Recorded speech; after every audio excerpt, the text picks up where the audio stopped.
On this week's episode of That Sound Podcast, we are doing our album review of the week.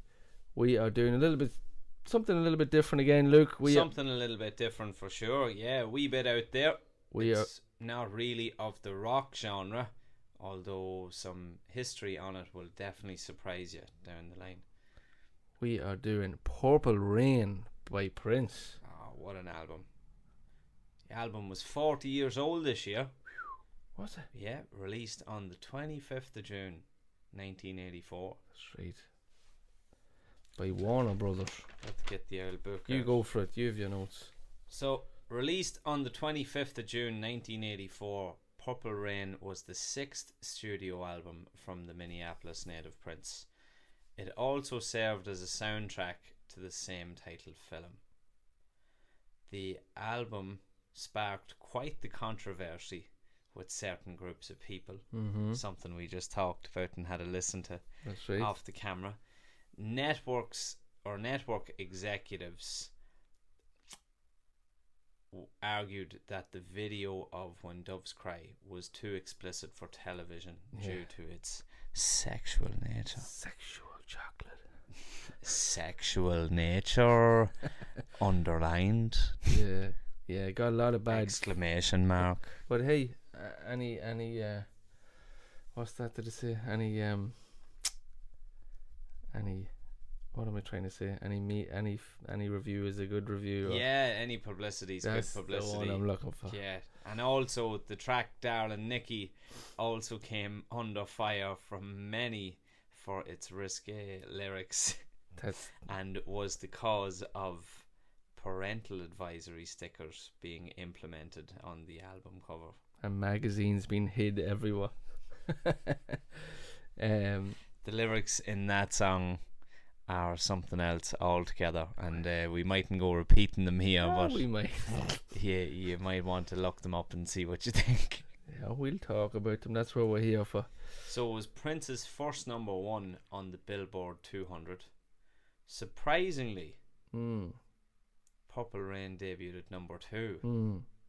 I Would Die For You at number 8, with When Doves Cry and Let's Go Crazy both sealing number ones. Yeah. Which is unbelievable.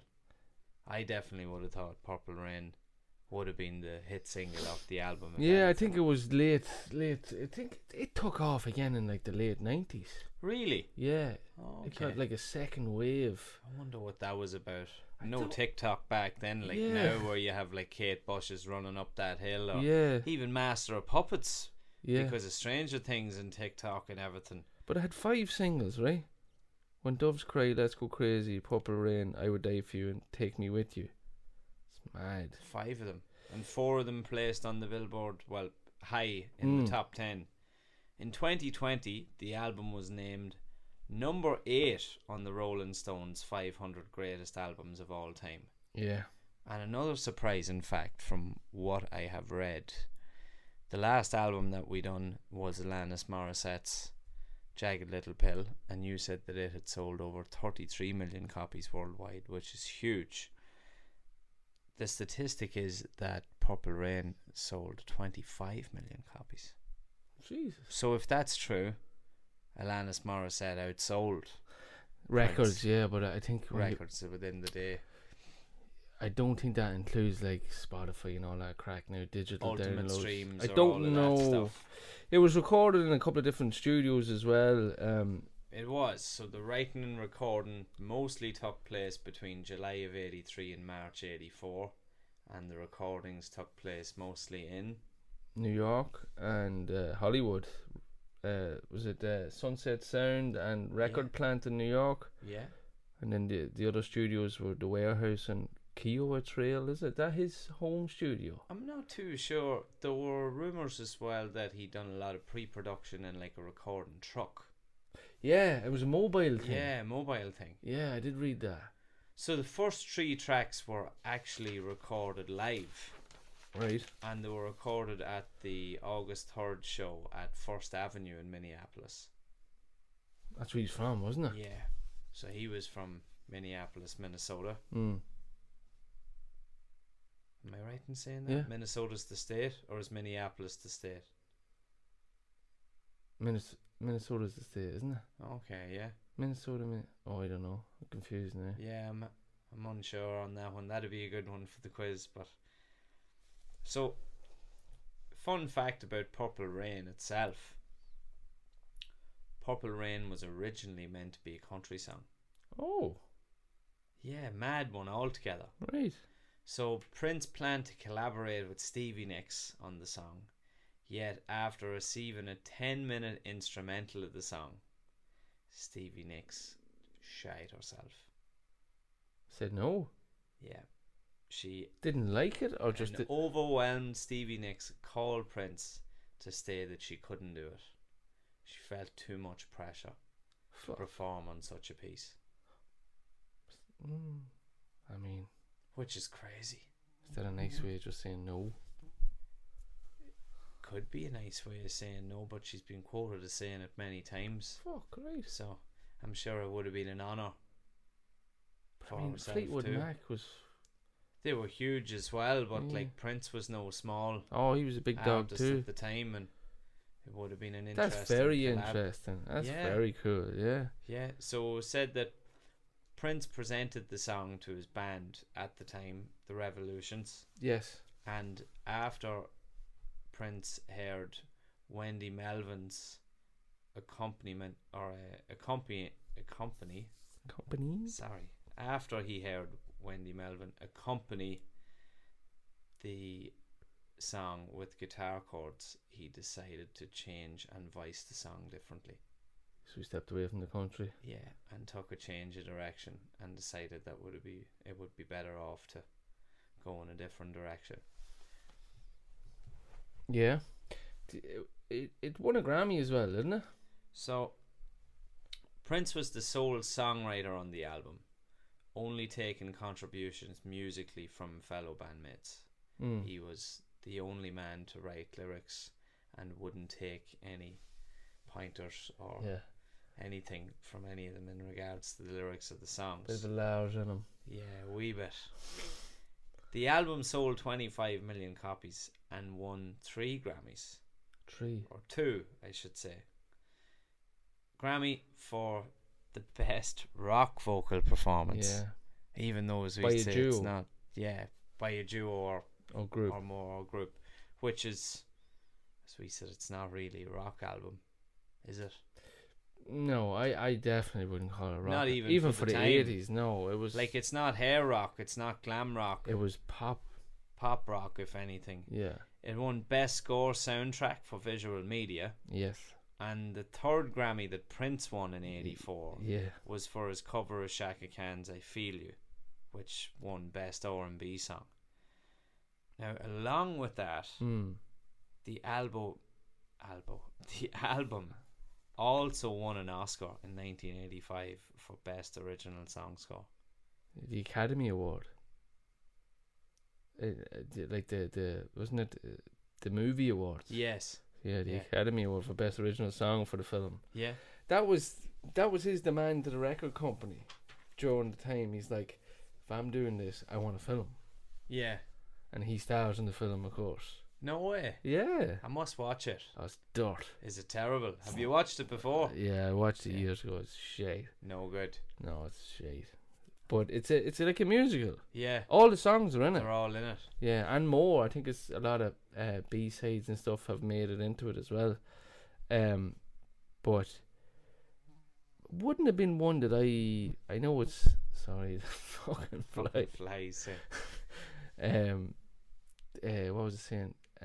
Flies. I wouldn't have been mad Prince growing up now. Wouldn't Wouldn't have have been your thing. been on my radar. I just never came across it. Like, I probably only kind of got to know Prince. To be honest, I still don't know a lot about him. I know, obviously, Purple Rain and some of them big songs when Doves Cry and Let's Go Crazy, and of course the iconic, famous song that they done for Sinead O'Connor's. no, but the guitar solo and the My Guitar Gently Weeps. yeah, that kind of stuff. Raspberry Beret would have been one of my favourite Yes, songs another as a big- teenager, funny Really? enough. Yeah. I thought it was class. It's I catchy. used to love when it would come on in the 80s section in the nightclub, dancing the bit out. Grab a granny. Yeah, can't beat it.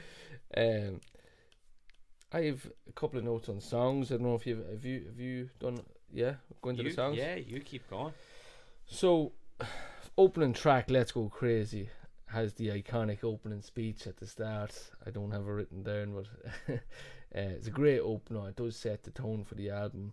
The church organ as well, I thought was a cool touch on it. Let's go crazy. Yeah, I mean, it just has. I can only imagine what like New York, like Studio 54 was back then, and that. You were thinking it would have been a mad old party scene. Oh, jeez. With the like of some Rick James-esque characters present. A lot of dancing and a lot of powder. A lot of snow, let's say. But snowing in July. No, the beautiful ones, I thought it was a bit cheesy, bit overacted. I just don't think it aged well. Computer Blue, I thought was kind of funky, bit more on the rocky side. Supposedly that came from a bit of a jam between the band. Right. The bass player had this lick that he came up with, Yeah. and it fitted into something else, and then they came up with Computer Blue out of it. Yeah. But it was definitely funk, like it was very funky. Oh yeah. Yeah. Yeah. It was Baby making music. Oh man, the musicianship in that album is unbelievable. Yeah. I know you had said to me was like you couldn't get over how I was a fan of Prince. Yeah. But when I went to college, one of the lecturers I had was Rory Doyle, who was the drummer and still is the touring drummer, I believe, and studio drummer for Hosier. So big shout out to Rory for being an absolute legend and being a very solid and sound influence on us as young players and broadening our horizons. And he was a huge fan of John Blackwell Jr., God rest him, who died shortly after Prince. And he was Prince's drummer for years. He wouldn't have played on that album, say, but became his touring drummer later on, and he was a monster player. Right. Yeah. And you know, Prince would only have the best of the best musicians in his band. See, he's very fussy, like. Being a legend himself. Perfectionist. Yeah, what a guitar player. He done everything, didn't he? But people didn't realise he could play lead guitar to the extent that he could. But he played drums, everything. Yeah. Darling Nikki then, as we mentioned. Good woman, Nikki. Nikki must have been a wee darling, so she was. She was funky. Yeah. She was out there. It's telling a story as well. There's many albums we chatted about that paints a picture. Like this is very, you know, the lyrics in it about masturbating to a magazine, and it's quite sexual, and that's where all the backlash come. A lot of the ideas seem to have originated from the nether regions. Yeah, kill that bastard. That fly is going to drive us crazy. Hopefully it's not coming up on the mic. Crazy fly. Yeah, it is what it is. It's a storytelling song. But I think fair play to Prince. That's what the fuck he wanted to write about. That's who he was. What he wrote about. And that's what he did. And he stuck to his guns. So fair play to him. When Doves Cry, it's a timeless hit. Yeah. You know, it's infectious melody. Came on the radio the other day. The guitar solo in that song. Brilliant. Class. Yeah. Class. Even the drums. The drums are so simple. Yeah. Yeah. They just catch you. Yeah. I Would Die For You. I think it was like a minor hit. I don't think it was huge, but it was, you know. It was the one that hit number 8, so. Baby I'm a Star. I always thought that was a great tune. It's about his life. Yeah. And the movie, the Purple Rain, that was in the film as well, you know. Decent song too. Yeah. Purple Rain then, like everyone knows Purple Rain. Unbelievable. Emotional. And the solos. Yeah, it's flashy, emotional, sexual, and like gospel like. I don't get any sexual overtones from that one. Purple Rain. Yeah, not really. Oh, the whole thing. I know what he, he talked about Purple Rain being when you blood in the sky, or you mix red and blue and you get But purple. it's And he all talks euphemisms. about that sort of thing about the end of the world and you just being with your loved one and saying that it's okay, we're in it together. I don't know. I think a lot of it is euphemisms for fucking just Other bits and pieces. riding. You're an awful man, hey. But that's Vulgar. But that's what the album is: funk, dance, And baby making music. baby making. According to the gospel of Moses Malone. Yeah, I'm no Moses. What other notes have I got? He done everything about 3 songs. Is that what you said? He recorded everything apart from 3. No, I didn't say that. There was live. 3 of them were recorded live. I don't know. But he did play on a lot of them, yeah. Yeah, it says he done everything yeah. for And oh then sorry, the for Revolution, 3 songs. the Revolutions Yeah, done the played rest. the rest. And then, as you said, the number 1 hit, When Doves Cry, Let's Go Crazy, and then number 2 was Purple Rain. Let's go crazy. Let's Go Crazy, metaphor. And Enlighten me. so, let me get this right. The elevator was the devil. Okay. The elevator was going down, and God was Let's Go Crazy. No way. He's quoted saying that. Yeah. So there is a euphemism. He had a lot of hidden shit in it. So I must actually look at the lyrics here now for a second. Another very intelligent musician. Oh yeah. Let me go. And one of our favourite Chappelle Show episodes. I can't play the song, unfortunately. Let me just read the lyrics for the crack. You can play 15 seconds of it if Yeah. you want. Maybe play the intro there, Luke. Just Will I play watch it? the time. Yeah. 10 seconds. Yeah. Or will I play the hook? Yeah.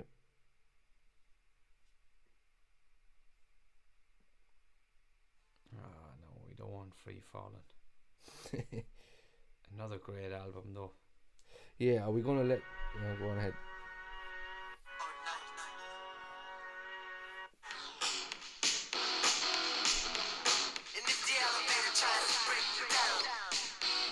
That's the devil. The Devil.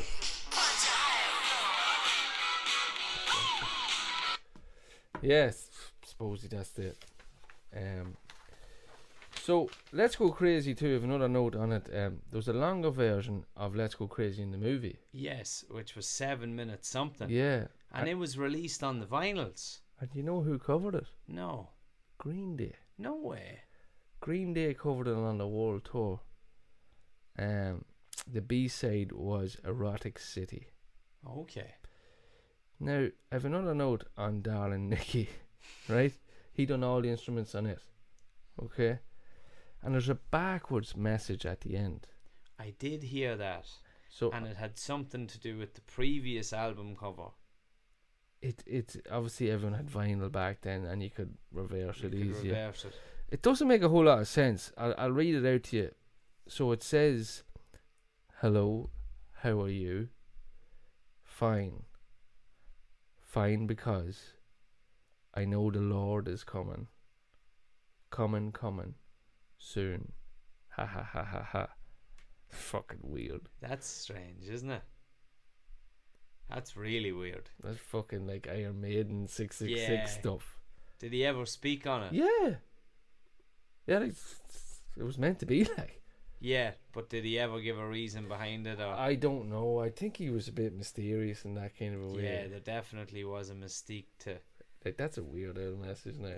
Prince would have struck me as the guy who like slept in a hyperbolic time chamber or something like that. Garlic. Yeah, The whole time. you know, So what's your overall... I love that album. It's an album I definitely would have listened to a lot during college, especially after that lecture. I would have tried to get into it. The grooves are absolutely brilliant.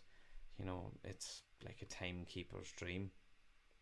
Try and learn those infectious dance grooves, you know, as a drummer.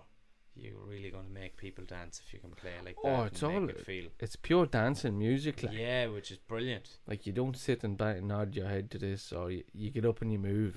You'd feel yourself going. It's good wedding you know, music. It would be great, yeah. Great wedding band. One of my favourite Super Bowl halftime shows. Prince. I'll probably go and watch that now when I'm editing these. Yeah, I enjoyed it. Probably similar to Jagged Little Pill. Would I be running for it to throw it on? No. Do I appreciate the music? Of course I do. Prince is a fucking legend. It wouldn't be my real cup of tea. I do like When Doves Cry. Yeah. I do like Purple Rain. The rest I could. You could take or leave it. Yeah, I think yeah, it's just not for me. It's just Hey. I'm not Jagged Little Pill I'm not wasn't dancing for at me. weddings. I'm sitting at the bar drinking pints. Drinking pints. You're putting stuff away. But Prince is one of the best musicians of all time that has ever lived. So I'm not going to rain on his parade. He is a genius. Don't kick the man when he can't defend himself. You know, man's dead. Rest in peace, Prince. But yeah, not for me. But I appreciate the music. Which I like the last couple of albums now that we've done, because we're starting to get into what we like and what we don't like personally. You might be starting to suss us out now. Yeah. I think we made it pretty obvious. But like, some people have said to me, have DM me and stuff, and like, you know, oh, he's only like the heavy stuff. No. Like, we had chatted before about some albums like to look at. Taylor Swift, for example. I love Miley Cyrus. Yeah. I think she's fucking class. Yeah. Brilliant singer. Yeah. I'm actually starting to like the country stuff. Oh yeah, some of the country stuff's brilliant. That Morgan Wallen. Yeah. Zach Bryan. I was talking to Luke one of our Combs. listeners, Martin O'Brien. I'll give him a shout out. He was up at. He was at Morgan Wallen. He said it was a brilliant show. Yeah, I heard brilliant reviews. Very, very good show. And I was talking to another young man who was doing a wee job for me there the weekend, and he paid 250 quid for a ticket to it. Yeah. But like, none of Yeah. this crazy crack was going on like Oasis. It was just one of his mates had a spare ticket, And he paid for and it. he says, "Lad, I'm getting offered 250 for this." He's like, "I'll pay you 250." Jesus, mate sort of shafted him too, though, didn't he? Yeah, but yeah, I don't know how close my mate is, but Yeah. he said it was top class. I know show. a lad locally that went to Amsterdam to see him, and actually bumped into Johnny V and got a picture with Johnny V on the train on the way home From Amsterdam. Yeah. A good mate, Yeah. Johnny B. Johnny V was at the gig in Amsterdam, the Morgan Wallen gig. Oh yeah, Yeah. cool. Unreal. Cool. Absolutely class. If So you'd like to see us review a Morgan Wallen album or a Zach Bryan album or any of the Dave Matthews Band.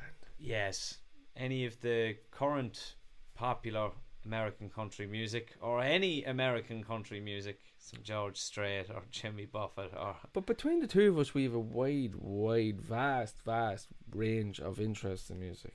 yeah, no, I Hip-hop. couldn't agree. Yeah, I love hip hop. I've been into hip hop since I was a kid. We could do Dre 2001. I'd do that. Yeah, we could get Miko to guest on that one. Yeah.